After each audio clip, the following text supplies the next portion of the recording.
Okay, now they have given you a cube of side 8 centimeter. So as the side of the cube is given to you, so from here you can get volume of the solid.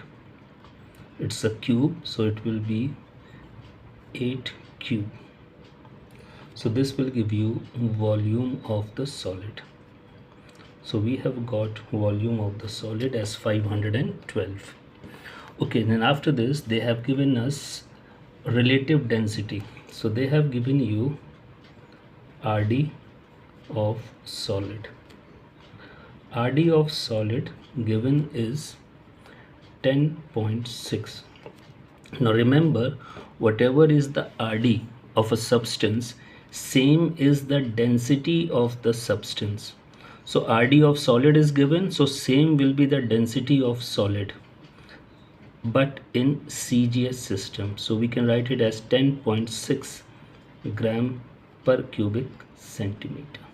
So remember this point, whatever will be the relative density of a solid, same will be its density in CGS system.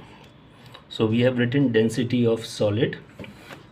Now volume of solid is known to us, density of solid is also known to us. And now this solid is suspended from the hook of a spring balance. We have to find the reading of the spring balance. Now spring balance reads the weight of a body. So that means we have to find weight of solid. So let's find weight of solid.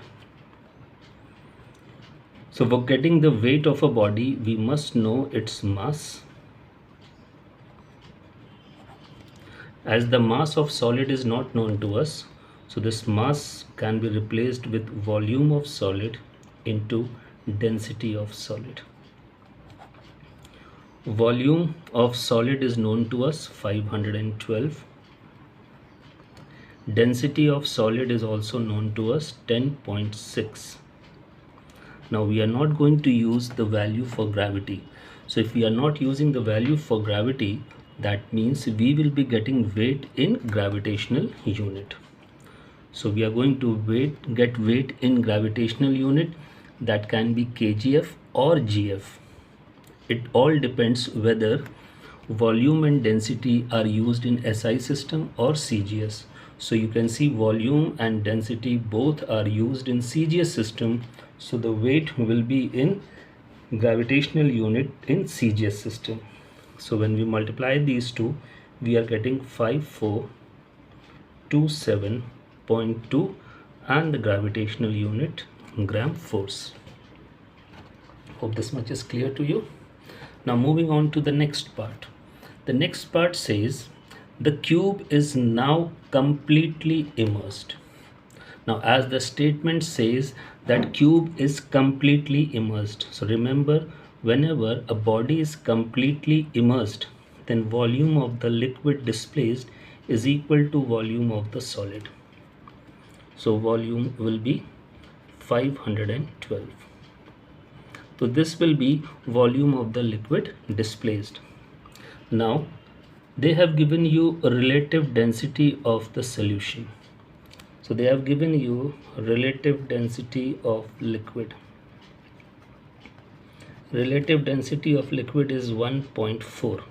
Now as we know, whatever is the relative density of a substance, same is the density in CGS system. So we can say relative density of liquid is 1.4. So same will be the density of liquid in CGS system, that is gram per cubic centimeter.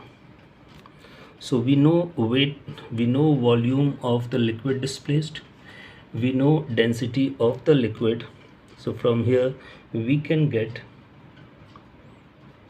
upthrust on solid. So formula for upthrust will be volume of liquid displaced into density of liquid into gravity. So here volume is 512, density of liquid is 1.4, and we are not using the value for gravity.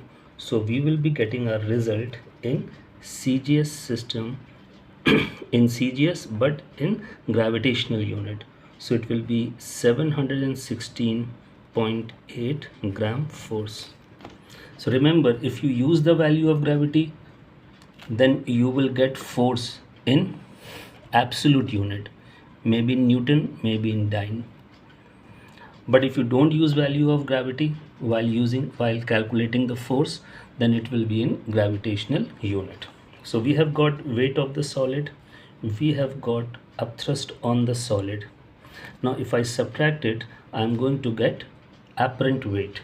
And now they are asking you to calculate the new reading. So new reading means, as we are going to immerse the body in liquid, upthrust will act on the body, and so its weight will reduce. So let's calculate the reduced weight, that is the apparent weight. So we will get apparent weight of solid, that will be weight of solid in air minus upthrust on the solid. So weight in air is 5427.2 and the upthrust is 716.8. So if you subtract it, you are getting 4710.4 GF. That is the apparent weight of the solid, and same will be the reading of the spring balance. So finally you can write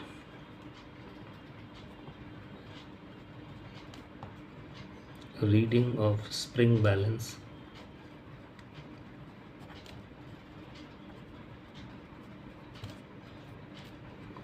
four 4710.4 GF.